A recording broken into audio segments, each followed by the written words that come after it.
তো হ্যালো বন্ধুরা, তোমরা আসলে কেমন আছো? তো আমি মোটামুটি ভালো আছি। আজকে শহরে তো শহরে কি নিয়ে যাবেন, তো তোমরা ফুল মিন বলো ওখানে দেখলে বুঝো। তো শহরে যাবেন ঘাস নিয়ে, তো আমি বাইরে আসলে কিন্তু ঘাস নাই গে, তো সেই কারণে সে যাবেন শহরে। তো একদিন ঘাস না কাটলে কিন্তু গরু না খেয়ে থাকবো, তো সেই কারণে জানা গে যে লেখাতে ঘাস দিয়ে হিয়ালবো ওই লেখাতে বলে খালি ওষুধ দিয়েছে বলে। তাও তো যে একটু বিড়ি তাও ঘাস কাটতেছে, তো পরে না হলে আমি তাও কাটবো আমি গরু মুরুগা। তারপর তো ঘাস তো পাই না, আমার মাথায় কামড়তেছে না। পরে তো ঘাস পাইলে আমি না যা কাঁচা কাটি গে।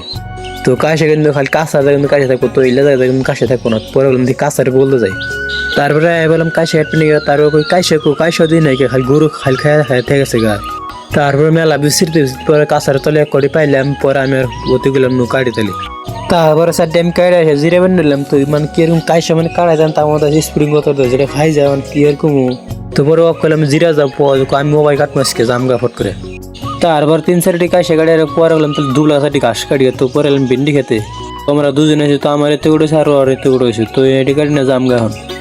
তারপরে ঘাস কাটা কিন্তু হয়ে গেল, তো আমি কিন্তু বস্তা কিন্তু মোরা কিন্তু ঠিক গেছিলাম গা। তো আমার কিন্তু 5 আটি কিন্তু আসলে তো 1 আটি মানে কিরকম চুরি হয়ে নিয়ে গেছে গা, তো আর হচ্ছে 6 আটি, তো আমার হলো 4 আটি এখনো গেছে গা। তো তারপর ঘাস নিয়ে দিয়ে দিলাম বাড়ি বেলা রওনা। তো আজকের ভিডিওটা এই পর্যন্ত ভালো লাগলে লাইকটা করে দিও আর ফলো করে দিও।